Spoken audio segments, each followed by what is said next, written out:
Hello, everybody. Welcome back to Dream Daddy. Dream Daddy. I'm sorry. I love that song. It's so catchy. I do have it on. Okay. Stream is safe mood. Oh, that's nice. Anywho, how? Oh, actually, I should probably turn that on, huh? Yeah, I'm just gonna turn that on so I don't have to deal with that. Anywho, let's get on into it, shall we? It's called masking tape for a reason.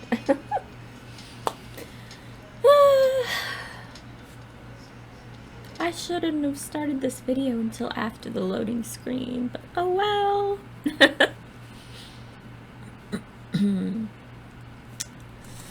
I am lit by God today. It's just sunlight is, wow, okay, I hope that doesn't show up on my screen. Sunlight is just streaming through my window. Holy shit, I look angelic. That's right. Anyway, what were we doing? Oh, right. Amanda kicked us out of the house. Wow, I guess I really didn't think this plan through. I'm not entirely sure where the closest bar is, and Amanda still hasn't shown me how to use the GPS on my phone, so I'm just gonna pick a direction and walk in it. Let's go this way. Cool, okay. We're marching. We're marching in the direction of the game. Any game, really. In the distance, could it be a bar? A big burned out neon sign hangs above the tiny dive bar. Okay. Jim and Kim's, huh? Alright. It'll do. Holy shit. The bar is small and dimly lit. The crack of pool balls sounds in the back as patrons laugh and joke. A string of multicolored Christmas lights hover above the bartender. I can't tell if he's Jim or Kim. I pull up a seat at the bar. What'll it be? 1 beer, please. Sure thing, boss. The bartender slides me an ice-cold beer. I take a sip and enjoy the refreshing taste. I love that beer is capitalized. Say, are you Jim or Kim? I'm Neil. Oh. I awkwardly turn my attention to the game, which is playing on one of the TVs on the wall. As luck would have it, my team of preference is not only playing, but is currently in the lead, which is always a good thing. I know sports things. The brightly colored mascot, which is some kind of animal, does cartwheels. I silently cheer on my favored team, hoping that I don't get into any confrontational arguments with a fan of the opposing team. Several people in this bar are wearing the distinctive colors of the team I dislike, although I believe from their demeanor that, like me, the passion for their team is all in good fun. It's my girl. A middle-aged woman holding a nearly empty wine glass sidles up to the bar and sits uncomfortably close to me. Hey, sailor. Oh, hello. Good to see fresh meat in here. I'm Mary. Come here often? Oh, no. I actually just moved to this part of town today. I'm Carmine, by the way. Are you watching the game? Yeah, my preferred team is in the lead. If they keep this up, they'll win the game with ease. They sound like fucking robots. I love it. Oh, I love that team. And also, I love that game.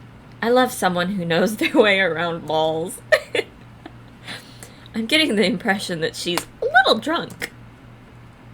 Buy a gal a drink? Don't buy Mary a drink. Maybe some other time? Suit yourself, sailor.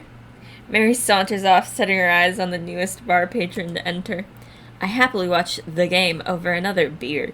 The game has gotten close in terms of points, a little too close than what I'm comfortable with. After a particularly skilled player scores a number of points for the other team, putting them in the lead, I hear an affirmative grunt from another man at the bar. Go team. It's the brooding man from the Coffee Spoon. Why is this so funny to me? He sits alone, sipping whiskey and watching the game as well. Enjoying the game? I am now that we're winning. Oh, we must be rooting for different teams. In my opinion, my team is far superior. I have to disagree with that. Based upon our win-loss record, I'd say that my team is superior. They sound like fucking robots. I love it so much. That's where you're wrong, since as it stands right now, my team is beating yours. The conversation ends there, and we both go back to silently rooting for our respective teams. The game is close, with both sides playing their hardest to win, but in the end, my team prevails. Quiet cheers ripple through the bar. I raise a respectful glass at the man drinking whiskey. He raises his in response. An unspoken truce is formed between us based on mutual love for the game. He motions to the bartender, who pours 2 glasses of whiskey. The man slides one over to me. The name's Robert. Thanks, I'm Carmine. You must be new here. Mary already hit on you? Yeah. Robert chuckles. She's a peach. Well, you picked the best bar in town. As slimy as it is, you'll never find a better spot than Jim and Kim's. Is there actually a Jim and Kim that a Jim or Kim that runs this place? No, that'd be Neil. Neil waves from across the bar. Good guy, Neil. Not enough Neils in this world. Okay. You a whiskey fella or a beer fella? Beer, but I'll drink most things. You like shots? I don't want to do the bad pun, but let's just go with this one. I like shots. Thank you. Robert nods to Neil, who serves up 2 shots of whiskey. He hands one to me. Here's your health. We take the shots. The whiskey burns going down, but I try my hardest to look tough. Wait, I think this is what making friends is. Okay, Carmine, this guy's out of my friend league, but I think if I play my cards right, we'll be pals in no time. Cool leather jacket. I like your jacket. Thanks. Been in my family a long time. Passed down from firstborn to firstborn. Cursed, some would say. Man, this guy's mysterious and cool. Way cooler than I am, at least. Oh, social anxiety. Hello. Robert signals to the bartender for another round. I also just realized I didn't turn on my thingy. Whoops. There we go. We're fine now. What are you doing here tonight? My daughter kicked me out of the house. Running from my problems. Nah. Not like forever. She was having a sleepover with her friends. Family type, huh? Single dad. He gets up. Be right back. Gotta powder my nose. He's doing drugs. No. Never seen Robert this talkative. He must like you. Ha, I guess so.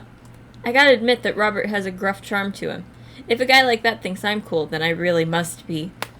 Robert comes back from the bathroom and grabs his leather jacket. I'm gonna head home. You heading my way? Who the fuck knows, buddy? Ow, my ankle. Robert and I leave the bar and find ourselves walking in the same direction. I live in this cul-de-sac down the way. Does everybody live here? Everybody plot relevant. Me too. We just finished unpacking today. Great place to be. Good neighbors. Well, some of them. Who's that? We get to Robert's house, which is just a few houses away from mine. We stop and he turns to me. I don't kiss and tell, Carmine. Ooh. So, are we doing this or what? What? You know, do you want to come inside or not? A wave of realization rushes over me. I blush. No, thank you. I'd better call it a night. Catch you around? Sure. I head home, head buzzing with whiskey. What do you mean by are we gonna do this or not? What do you think he meant? You noob. I plop down on the couch and I'm asleep before I even get the chance to take my shoes off. Ouch. That sounds uncomfortable. Also, I hope you're not putting your feet on the couch. Damn. I wake up to a text from an unknown number. It's an unknown number, but I know that it's Craig. Oh, okay. Rise and shine, early bird. Still want to work out? This is Craig, by the way. Holy shit, it's 6 a.m.? Who does 6 a.m. anymore? Without realizing it, I drift back to sleep. Whoops, must have winked back out. I check my phone again. Hey, bud, still want to get your swole on? I'm ready to tear up the track. Hit me up. God, the last thing I want to do right now is work out. But it is Craig. I do want to catch up. Let's go to the gym. Hey, my man, I need a few minutes to wake up, but let's meet in 20? After a few seconds, another text comes in. Sure thing, meet me at the gym. I stretch and my bones creak. I gotta stop falling asleep on the couch. I throw off my blanket and, hey, wait, I don't remember falling asleep with a blanket. Amanda must have tucked me in after I fell asleep. Fell to sleep? What the fuck? Bless that child. I reluctantly brush my teeth, throw on the only clothes I own that are even kind of gym appropriate, and head out. I was about to say man after my own heart, but then I realized I was wearing yoga pants. Well, yoga pants, workout pants, I don't know, whatever. Leggings. The neighborhood is quiet and serene this early in the morning. Birds chirp. Oh, I just flashed back to Undertale. Birds chirp, flowers bloom. I should play that on here sometime. I love that game. The neighborhood is quiet and serene this early in the morning. I already read that, and the grass is still wet with dew. Surprisingly, the gym is pretty crowded. I spot Craig standing out front stretching. Of course. He spots me and waves enthusiastically. Hey, bro! Good morning! Hey, good to see you, man. I'm definitely not as pumped up as he is. Maybe I should have had some coffee before I left. Just stop by the coffee spoon. You ready to kick some butt? Help. Gotta stay posy, dude. With your help. I really want to say help, but I'm gonna do this one. Try and be a little optimistic. I get the feeling this is gonna be less of me kicking butt and more the gym kicking my butt. But I can handle it with you here. Aw, we got the hearts. Dude, bro, that means a lot. You're my bro, dude.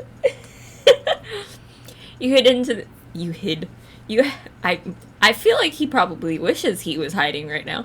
We head into the gym and I'm immediately intimidated. All of these people look like they could break me in half, and it seems like Craig is friends with all of them. He high-fives and finger guns all of the cool jocks in the room. They look like they could and would steal my lunch money to spend on protein shakes. Come on, bud, let's warm up. We head over to the treadmills and start walking. Okay, I can walk. Walking is good. This is a decent place to be. Walking. I like walking. I thought I had paused my recording and I was like, how long has it been like that? But actually, it's fine. Never mind. So, I know we're on treadmills. Yes. And those over there are ellipticals. Very good. What is all this other stuff? Craig laughs. They might look a little scary, but I guarantee that all of them serve a specific purpose for building muscle mass. I watch as a dude in a muscle tee flexes a muscle I didn't know existed on a machine I think was once used to process grain into flour. Dad is so relatable, and I love him. I did not read that. I hope you guys saw what that was, because I did not. That's a good question, bro. I don't know what the question was. What do you think he's doing? Oh, it was probably something about what that guy is doing. Training to crush people's skulls with his thighs. Always a good pastime. Using a medieval torture device. Praying to some sort of pain god. Thighs. He's trying to make his thighs so strong that he could crush people's skulls with them. Yeah, that's pretty much the only reason I work out. Oh, shit, we got the eggplant, baby. Woo! Oh no, Craig is turning up the speed. I better do the same. I mean, to be fair, Craig looks like he does have pretty good thighs. How long have you been doing the buff thing? I thought he just, like, flexed his pecs, but his arms were crossed. Couple years. And what do you do when you're not dadding or working or buffing? Oh, I coach my twins' softball team. Bitch, you gotta get, like, a personal hobby. That still counts as both dadding and buffing. I keep busy. What do you do for fun? I love learning. I try to live my life as close to a Jimmy Buffett song as possible. I check out my hot bod. Let's just go basic, bitch. I try to educate myself about the world around me. I'm like a sponge for knowledge, soaking up all that intellectual content. You know, history, paranormal, wilderness survival, aliens, mostly those things. So you watch the History Channel too, huh? Yes. Oh, I'm on a roll with Craig. We got double eggplants. Maybe we should hit up Craig. I was kind of thinking that, but I guess we'll find out. We're jogging now. Oh god, we're jogging now. I look over to Craig, who hasn't even broken a sweat. How is he doing this so effortlessly? I'm dying. I can feel my life force draining through every orifice on my body. Of my body. Whatever. Hey, remember when my fish died in college? No, I don't like this story. Oh my god, is he really bumping up the speed again? I guess I better do it too. Oh, you poor fool. Oh, this is fast. This is very fast. And we were at that party, and you vowed to make me feel better. You told me to create a distraction, so of course I do a stick keg stand. What the fuck just happened? A sick keg stand and get everyone cheering. And then I try to steal a fish from a fish tank at the party with my bare hands like an idiot. And then you drop the fish and it's flopping around and you panic. So you run up to me post keg stand with a dying, dirty fish in your hands that you scooped off of the ground.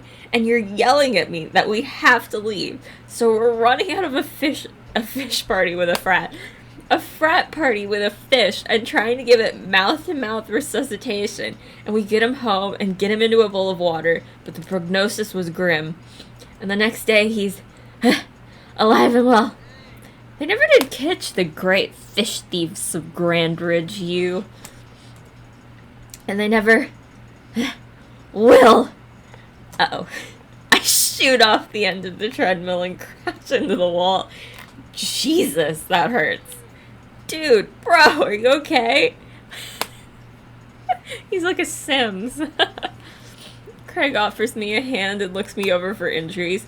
I'm fantastic. I manage to stand up and rub my back. Doesn't hurt now, but I'm sure it will later. You don't have to push yourself like that. Always know your limits, bro. He didn't actually say bro, but I felt like he would have in spirit. Well, I think I might call our gym adventures here. You sure? Yeah. Alright, well, here, I brought you this. Craig hands me a shaker bottle full of a thick green liquid. I stare at it with what must be apparent distaste. It's a protein shake, bro. Oh, thank you. He wants me to drink it. Oh boy, here goes. I take a small sip. It's actually delicious. Yeah, I mean, most of the time these things are actually pretty good. It's like, it's the 2000s, man. This came out in the 2010s, not the 2020s, but you know. If it came out in the 2020s, it would probably taste like shit, but you know. Wow, this is really good. And good for you. It's my special recipe. What's happening to me today? I'm tired, okay? It's my special recipe. I'm pretty proud of it. Let me know if you ever want to work out again. Maybe we can try running around the neighborhood if treadmills aren't your speed. No pun intended, bro. That pun was absolutely intended. Don't cop out on me, Craig. Good one. Well, I'm gonna go put some ice on this everything. I'll see you around. I leave the gym feeling ashamed. Craig used to order delivery from the pizza place across the street from our dorm, and now he can run circles around me. Literally. Man, I really gotta work on this dad bod. Aw, it's okay, Dad. You've got a good bod.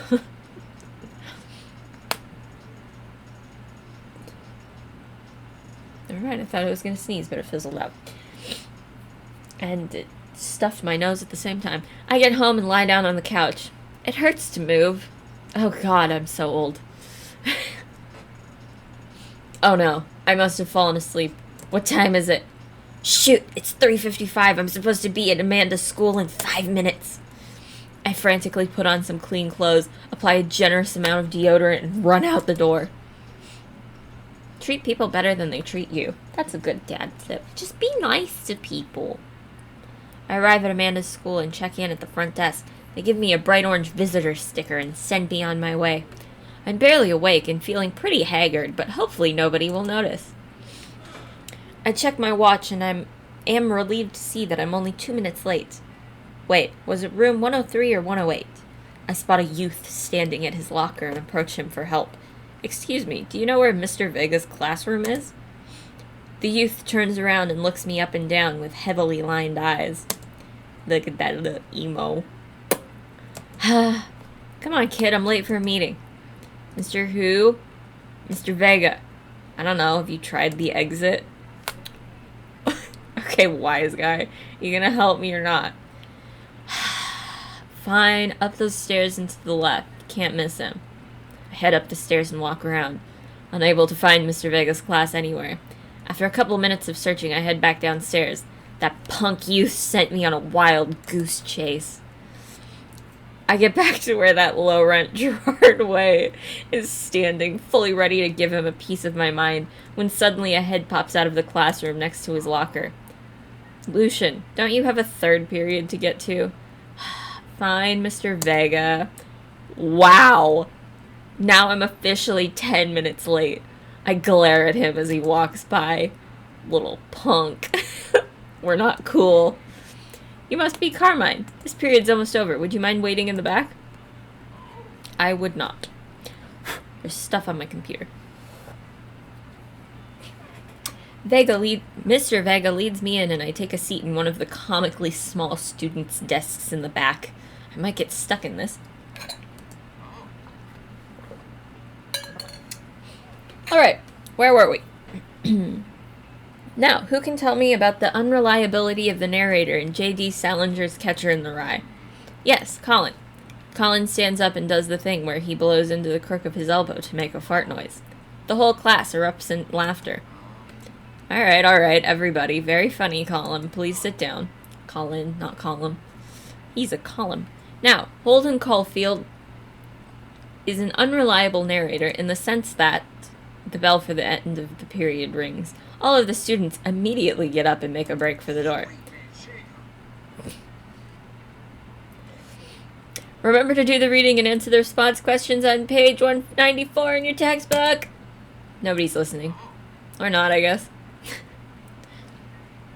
The disrespect. Mr. Vega turns to me and sighs. Middle schoolers, right? Don't you teach high schoolers? Both. You know, budget cuts. Right. Thanks so much for coming in. No problem, Mr. Vega. Please, call me Hugo. Oh, my nose. It's all stuffed up now. Why couldn't I have just sneezed? I don't normally do these impromptu parent-teacher meetings, but as I'm sure you know, Amanda's a very bright student, and I'm concerned about her recent behavior. What's going on? Amanda has never been the most engaged student, but I know she cares. Recently, though, she's been falling behind. She's not completing assignments and has been doing rather poorly on tests. I'd normally chalk this up to senioritis, but this is strange. I thought Amanda always shared everything with me. It hadn't even crossed my mind that something might be wrong. Ah, teenagers. I just wanted to ask, is everything okay at home? Well, we just moved recently, but it was only to the other side of town, and Amanda was more excited about it than I was. See if you can talk to her about it. I know she values you a great deal and would appreciate your guidance if she keeps heading down this road. I know how important art school is to her, and I would hate to see her miss out on scholarship money that she clearly deserves. I'll make sure to talk to Amanda. Thanks for letting me know, Hugo. Anytime. On my way out, I stopped, thinking for a moment. I turned to Hugo. Hey, Hugo. Yeah. They ever catch that rye? Baby. Oh! I love that I get hearts for something I didn't even initiate. That's how good I am. Yes. I leave the classroom and make... No, I said that right. I'm questioning myself now. And make my way out of the school. I'm still a little bit in shock that Amanda was able to hide this so well from me. She's always been such a force for positivity in my life, especially after we lost her mother. I hope you didn't just hear that door slam upstairs. Amanda must be done with classes for the day by now. I'm sure she would appreciate a ride home. Maybe I can talk to her about what's going on. Solid plan. I forgot what a hideous mess your car was. Good God.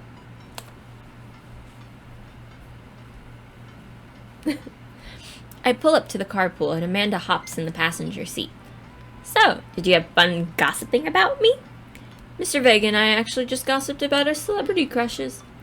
So you talked about Mario Batali the whole time? It was a very productive meeting. Oh, I have the hiccups now. Please stop. What's happening today? I'm pretty hungry. Can we grab some dinner? Sure. We can make something at home.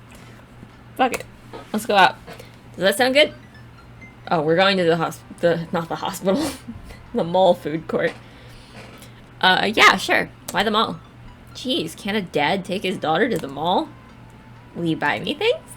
I will buy you a thing. Singular. Sounds like a deal to me.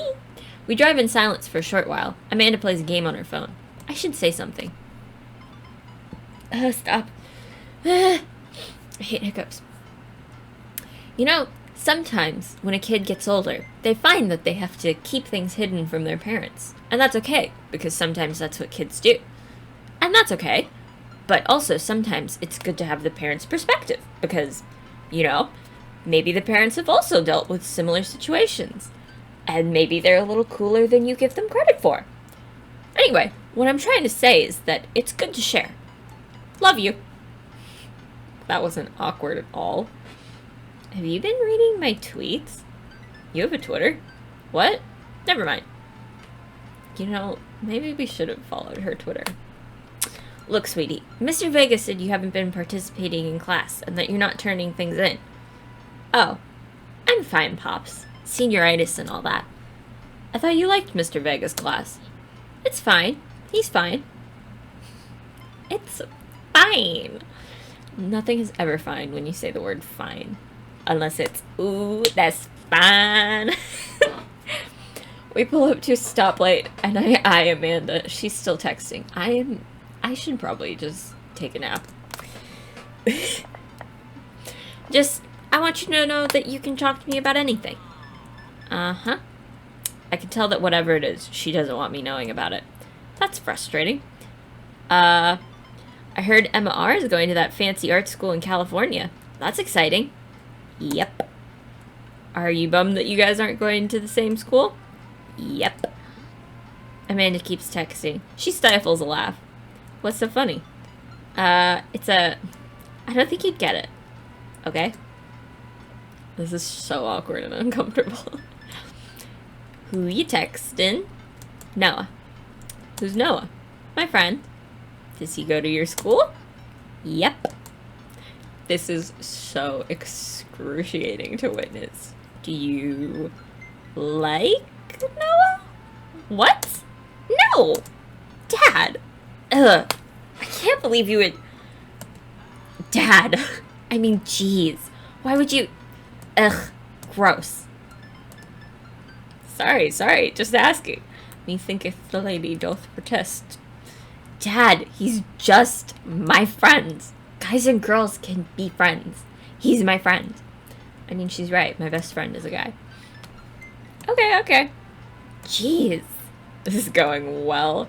Well, good talk. Love you, kiddo. She leans forward and turns up the radio. I guess that conversation is over. To the mall, then. That was excruciating, my guy. I don't know what that dad tip said. Something about it's okay to cry. And they're right. It is. We arrive at the mall, a big indoor shopping center with a couple different floors. It's kind of dead, but that doesn't stop a mall security guard from yelling at a group of loitering teens. Bitch, come on. The mall is made for loitering. What the hell? Let's eat something disgusting for dinner. Hell yeah! Language, missy. Heck yeah? Better. Heck. We approach the food court and evaluate our options. There's a greasy restaurant after greasy restaurant. My heart burns just looking at the menus. Nobody looks happy to be here. What are you in the mood for? Bread dipped in sugar? Bread dipped in cheese? bread with cheese on it? Or do you want me to inject some fat directly into your bloodstream? I extend my hand to her.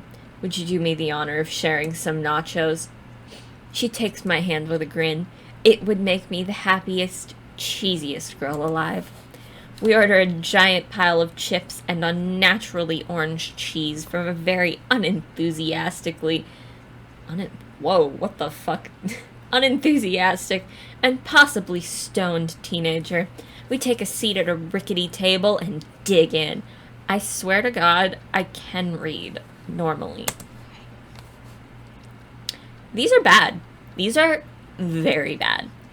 But also strangely delicious. We have to eat through the pain. We enjoy the fluorescent cheesy goodness together until we're all out of nachos. What kind of dinner is a plate of nachos that you're splitting? Gross. Get Subway or something. So, something's been bothering me for a while. Can you explain memes to me? Oh, buddy. Which meme? All memes. Amanda sighs deeply and places her head in her hands. Dad, it's complicated. See, memes are inside jokes shared by a bunch of people that get less funny the more people do it.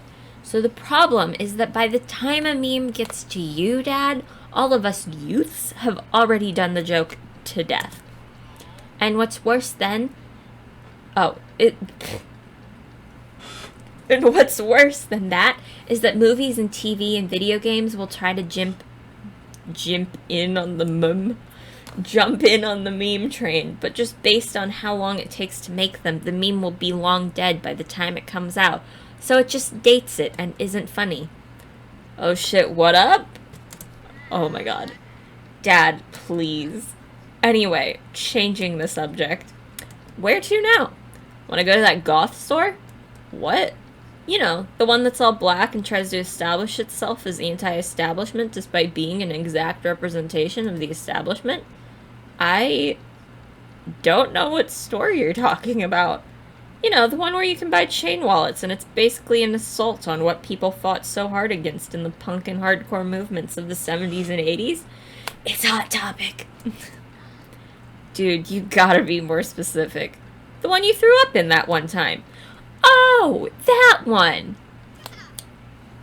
It's Hot Topic. Amanda runs into the store with me trailing behind her. She makes a beeline for the back. There it is. You can still see the outline, kinda. I'm so... proud? Speech! Amanda. Speech! Speech! Speech! Speech! Okay, I'll do it if you stop chanting. Amanda stops immediately. I clear my throat. Thank you all for joining us here today to commemorate a historic moment that would forever shape history. On a day very much like today, some 5 years ago, our very own Amanda Ann Nathaniel, that's a pretty good name, had too much blue raspberry slushy on an outing to the mall. After begging her father to take her to Dead Goth and Beyond to buy rainbow suspenders. I want some rainbow suspenders. Oh, wait, no. I lost my place. She proceeded to throw up all over a display of My Chemical Romance merchandise. Her loving father then had to pay for said merchandise, which to this day remains among our possessions. Thank you. Amanda is moved. She begins clapping, slow at first, then faster and more vigorously. Several other patrons turn their heads. One of them also starts clapping. I bow my head. Don't you love that? I don't know why we're clapping, but alright. Oh hey, chain wallets. While Amanda busies herself looking at band t-shirts, I try to find something of interest to myself. Not much for a dad to look at in a Dead Goth and Beyond. Peruse the band t-shirts, look at ironic mugs, check the clearance bin for hot deals. Ooh, if that ain't me, bitch. There's a big cardboard box of marked down items. I'm pretty sure $4 for purple eyeliner is a good deal. I think. I don't know. That still seems expensive to me, but I don't understand the pricing of makeup. That shit's expensive. I wonder if I would look good in purple eyeliner. You know, actually, I feel like he would. I feel like purple would go well with his hair color. Hell yes, I would. You damn right, baby. Get yourself some discount purple eyeliner. I overhear a stifled... I didn't read that. What the hell? I just, like, breezed through that without even realizing it. I overhear a stifled argument at the cash register. An older gentleman is carrying a garment and showing it to a bored-looking cashier with pink hair. I can see that. Don't know what to tell you, dude. I just work here. Listen, when I bought this online, the website said this blouse was Victorian-inspired. However, when I received it, it clearly held the trademark of Edwardian dressage. Do you want a coupon? I can give you a coupon. Will you leave if I give you a coupon? Is there a manager present? People have to know what they're buying. I am the manager. I see. Well, it would seem that I have outstayed my welcome. Good day, shopkeep. Your superiors will receive a strongly worded letter by post. Whatever, dude. The man whirls around and storms out, his literal coattails trailing behind him. I can't tell if they're Victorian-inspired or Edwardian in nature. Amanda trots up to me with a t-shirt in her hand. Oh boy, here it comes. Hey, Dadtron 5000! Yes, I'll buy it for you. Wow, that was easy. Thanks! At least it's only one this time. Amanda plops the shirt onto the counter and grins at the cashier. I love your hair. The cashier says nothing and rings Amanda up, radiating hatred. I hand her a 20. So what was that guy's deal? The cashier rolls her eyes so hard I'm worried she'll pull something. That's Damien. He's in here all the time.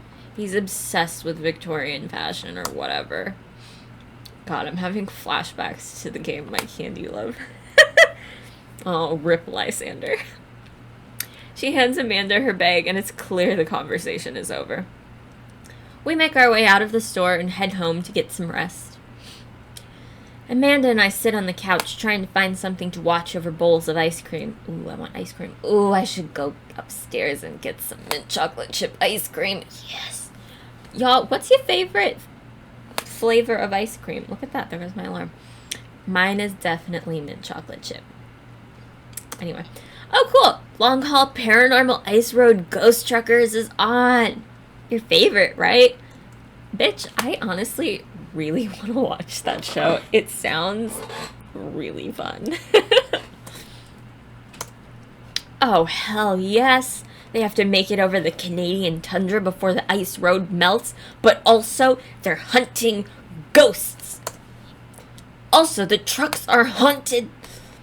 I actually have watched Ice Road Truckers, or whatever the hell the actual show is called, with my grandma. It's pretty good. This is an episode I've already seen, but it's one of the best. Callum and Flint Dogbone, the twin brother truck driving and ghost hunting duo, find themselves in the greatest peril yet.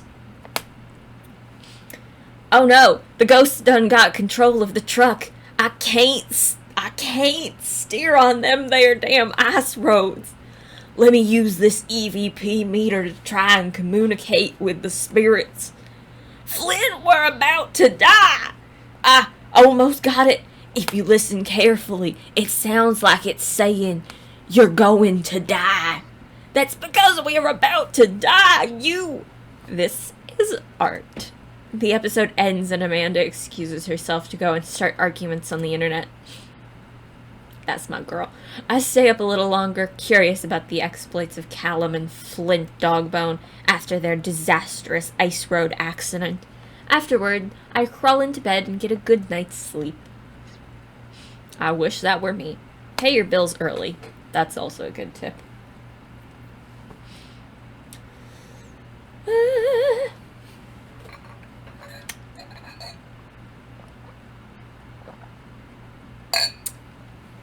Okay, this is a bit of a cliffhanger, but tell you what, babe, we're ending it there, and I'll see you next time, which will be 2 weeks, but you know, yay.